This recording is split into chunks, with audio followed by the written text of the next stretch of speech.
Well, hi everyone, we're at Yankee Stadium for the PR Week podcast. We're on the road. My name's Steve Barrett, Editor-in-Chief of PR Week. We're just about to record our podcast with Lindsay Stein, who's Senior Reporter, covering consumer, and our special guest this time, Matt Neal, who's President of New York for Golden, and also President of EMEA, just landed in New York. So Matt, hi. Good to see you, and thank you for joining us here at Yankee Stadium. This is a behind the scenes. This is Perry-podcasting. Perry-casting or Perry-pod? You like Perry-casting? Perry-cast. What do you think, Lindsay? Perry-casting or Perry-podcasting? I like Perry-podcasting. I like Perry-podcasting, actually. Yeah, so that's what we're doing, and we're about to start. So we just get come on. We've got this beautiful backdrop here in Yankee Stadium. I'm just about to hit record on our high-tech technical equipment here, which you'll remember from last week. So if you've got any questions or contributions, do let us know. Okay, so we are recording. Hello, my name's Steve Barrett. I'm the Editor-in-Chief of PR Week, and we're here at Yankee Stadium recording the weekly PR Week podcast. Special occasion this week. We're on the road, and we have a special guest as well. So I am joined by Matt Neal, who's President of EMEA and also President of New York at Golden. Hi, Matt. Welcome to the podcast. Good to have you here. You're our first special guest, so I hope you feel special. I do feel special, thank you. And we're actually in a lovely setting here at Yankee Stadium. And also Lindsay Stein, who's our consumer reporter, senior reporter, ace blogger, superstar. How are you doing, Lindsay? Great. It's a beautiful day. It's a beautiful day. Are you a big baseball fan? I'm not a big baseball fan, but I was born and raised in a family that were Yankees fans, so I feel, like I'm a Yankees fan. I'm wearing stripes today, which inadvertently actually fits in. There you go. Matt, do you know much about baseball? An awful lot, and you will get more of my baseball knowledge throughout this podcast. Good. I'm looking forward to hearing that. Yeah, thank you. It's a bit like Rounders, isn't it? It is. No, all right. Bigger bats. Let's not annoy everybody before we carry on. So, what are we going to talk about? We're going to talk about Matt's move to New York City. He's just moved over from Europe to take on an American role as well, in addition to his EMEA role. We're going to talk about creativity.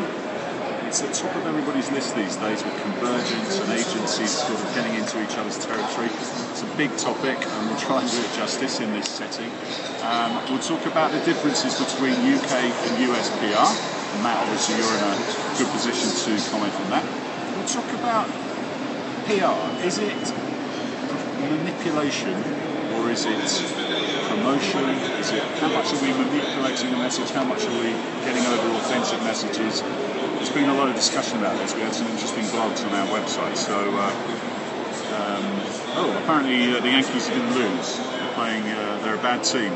They're going to lose to the Astros. Our friends on really Periscope, yesterday. So they lost 15-1 yesterday. I think they're going to do better today. But there's a new pitcher today, right? Yeah, and we're going to talk about sport and Yankees and how sport fits into modern marketing. So let's go. Let's start with your move to New York, Matt. Tell us all about it. You've sort of had a staggered move in terms of you were visiting for a while, but now you're over here full time in your new role. How's that gone? And what are you hoping to achieve at Golden? What's the role? What's your brief?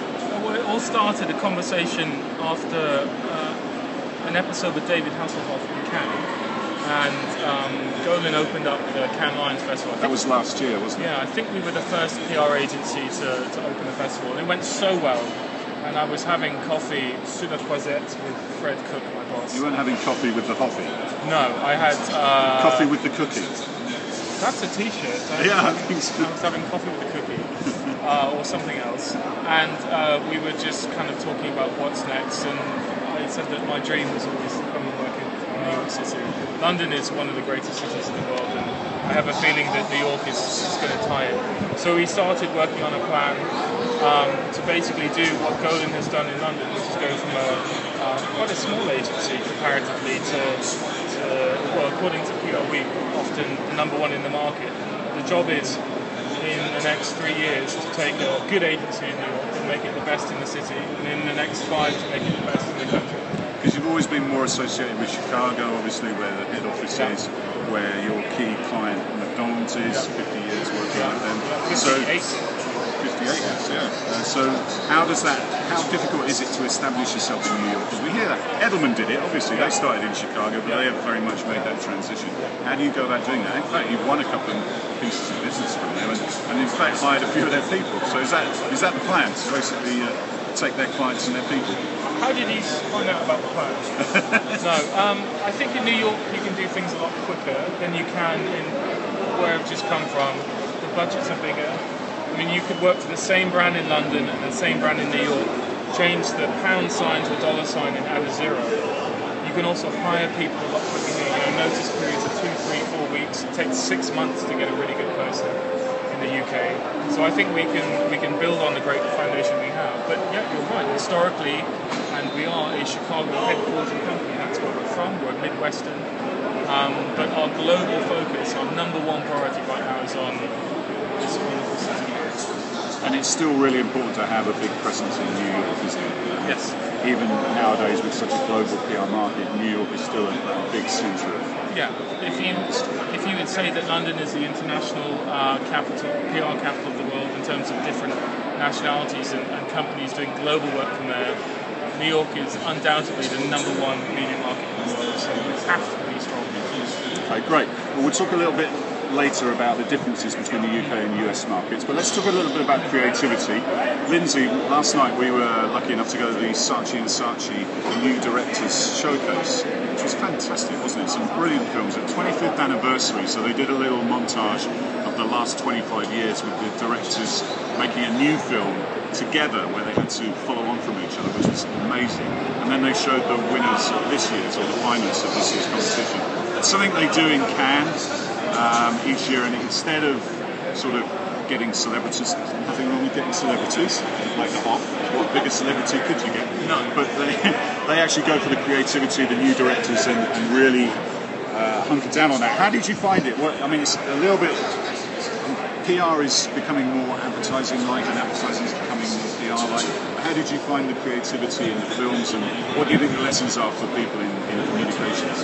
I think the great part about last night was that it wasn't about advertising or PR. Obviously, it was PR for Saatchi in a way, but it was just amazing content, and there was no branded content. It was all videos for the sake of videos, the animated videos. Some of them were a little more music videos, then some of them were funny 8-minute things, but some were mini documentaries in 8 minutes, which shocked me that you could have such a poignant thing in 8 minutes. So I just think it goes to show you that today you're just looking for good content creators. Yeah, it was fantastic. It's all about ideas and then translating those ideas into communications and marketing tactics. But I guess also they're trying to pick up and attract the hottest directors, aren't they, and engage them in their brand. And there was some amazing work. Well, because today the content for brands can be just as good as a lot of those things last night. It's just as engaging. Sometimes, like, I have friends even who are like, oh, it's an ad or it's branded, it's going to be horrible, it's done by a brand. But no, that's not true. I think today you can have just as good of content as branded. Yeah, Matt, these days, you know this from Cannes, you know this from the PR Week Awards, video is becoming more and more important, isn't it? It's at the centre of a lot of the big ideas. So how much is that changing what you do, and how much are you having to employ film directors and people who are comfortable with that world, broadcasters? Yeah, it is a huge trend. I think everyone's trying to work out, do we have to hire these people, or can we have a freelance relationship with them? Because these filmmakers are expensive, and is there enough work that you can justify having them on your salary bill all the time? I wasn't at the thing last night, but one of the trends that we see is ideas are coming from very different places. And as you probably know, and I know you guys are doing a lot to change this, PR is still quite a white middle class industry. Certainly it is in the UK. And we are now trying to attract people from different backgrounds. Because the problem is, if we probably all went to, we actually did go to the same school. We did, yeah, in Bradford, in England. Yeah, but that's very rare, but it's... Red brick, I think is probably the best white way. Tile. White tile. But many people come from the same colleges and watch the same programs, have had the same cultural touch points in their lives. And if you ask those same people for ideas over a long period of time, then the ideas are going to look the same. So we need to find a way of bringing disruptive thought into our industry.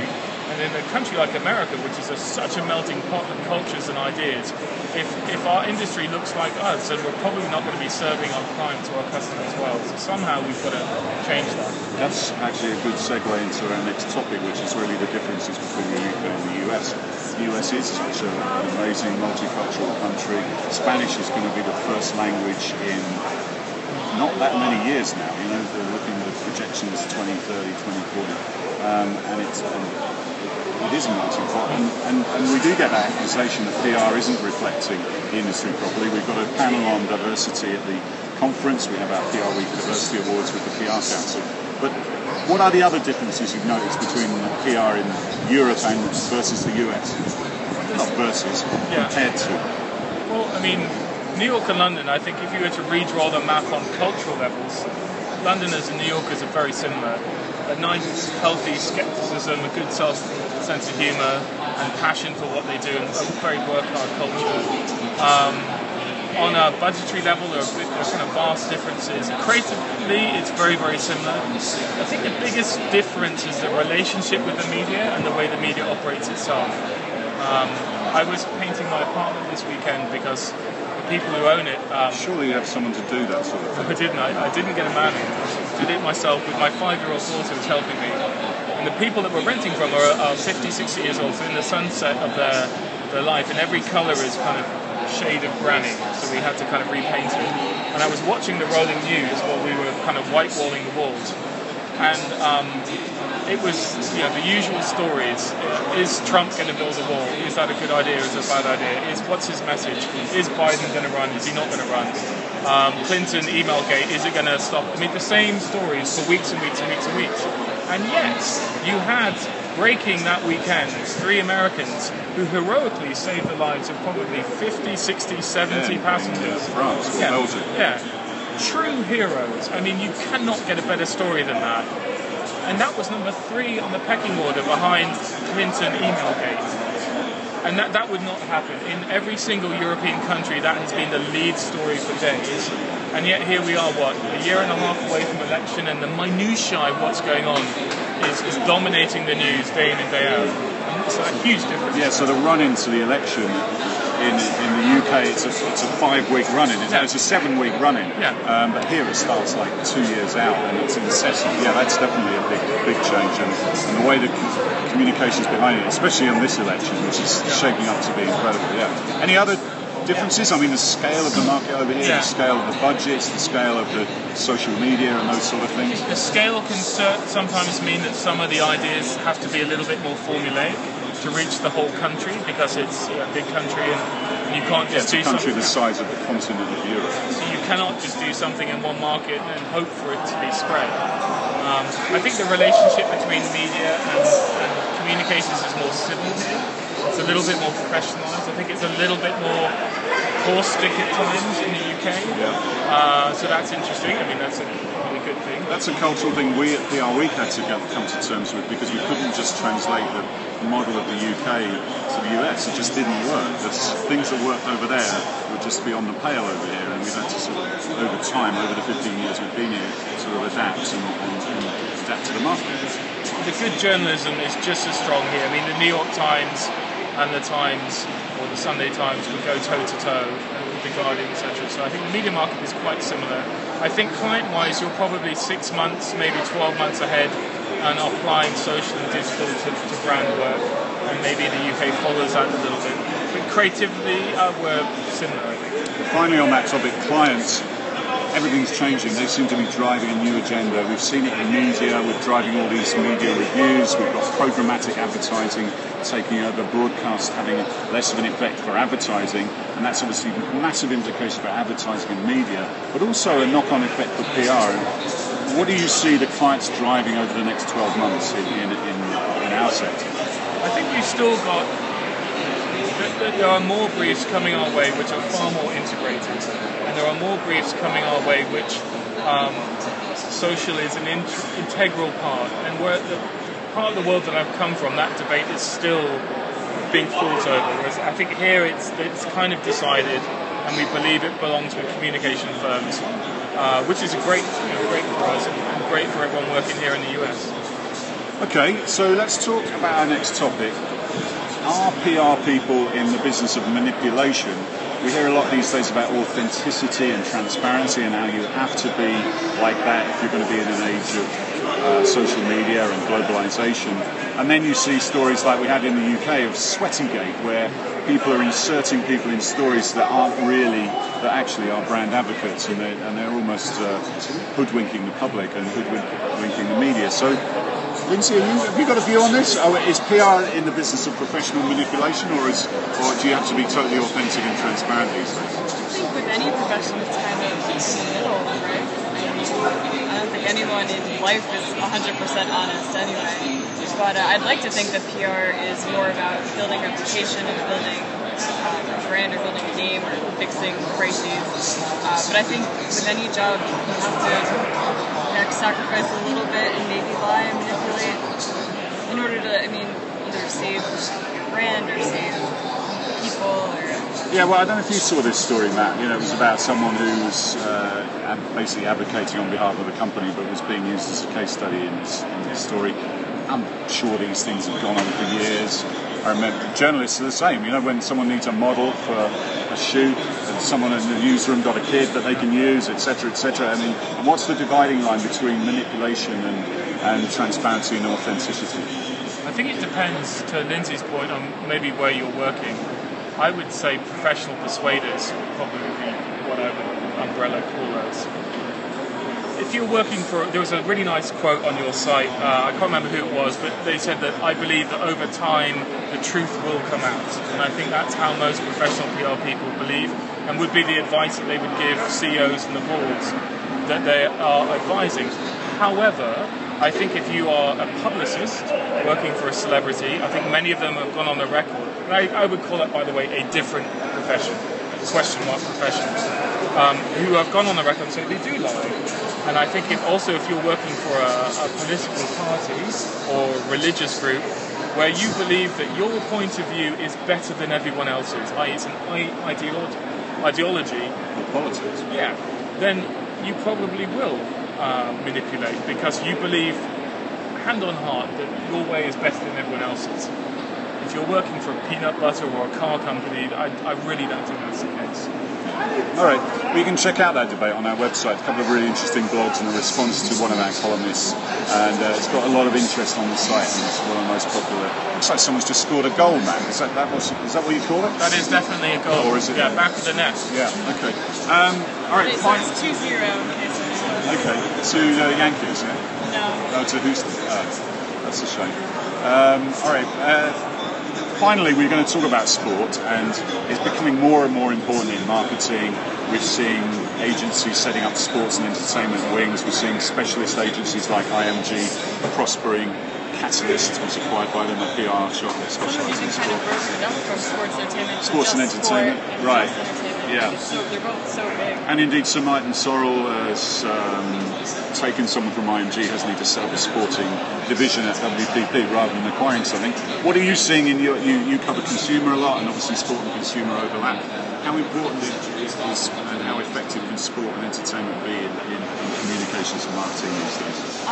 From brands that I've talked to, it's funny because even if they don't have nothing to do with the sport, the ones I talk to do get involved on social media when they can, because they're like FIFA. Even though there's rights where or the Super Bowl, you can't say Super Bowl, but you can say the big game.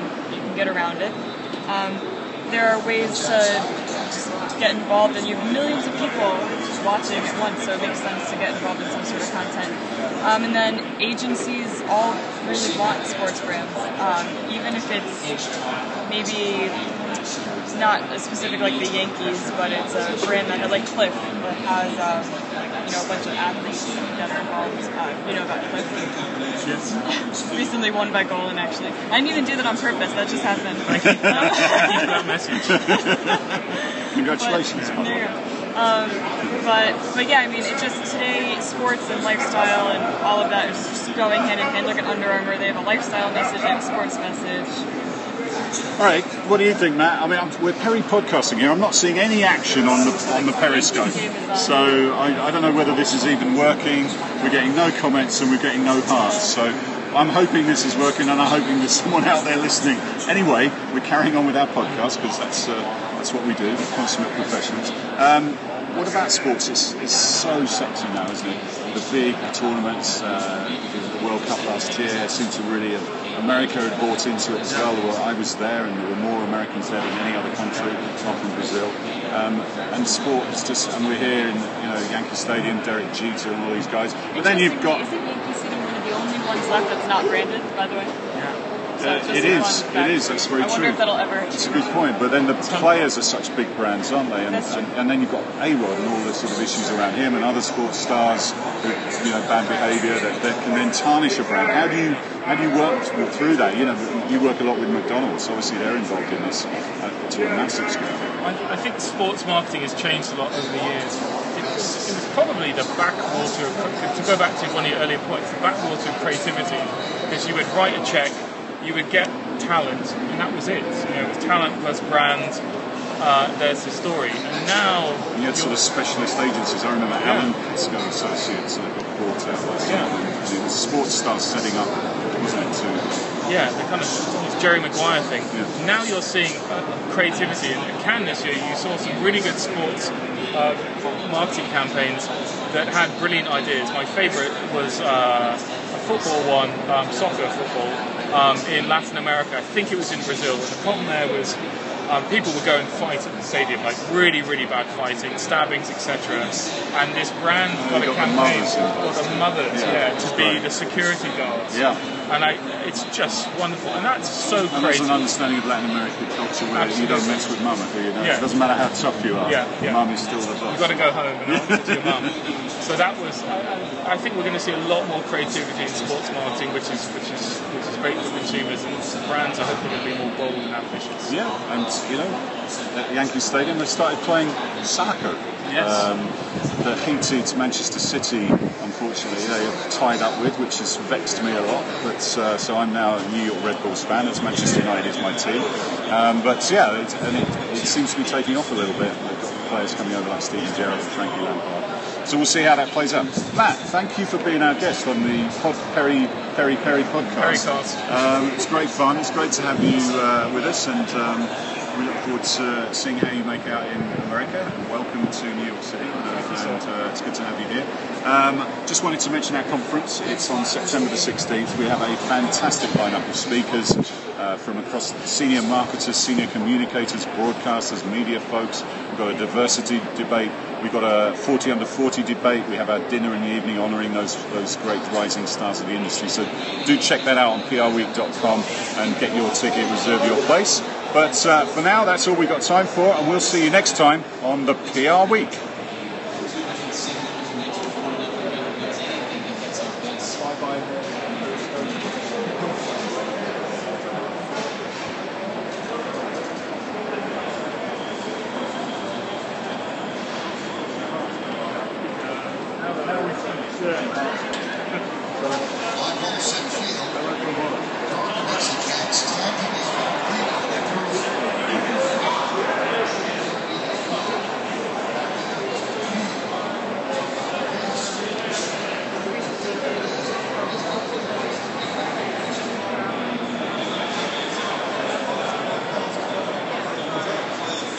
That was a golden. And they did, so it's funny, I talked to them.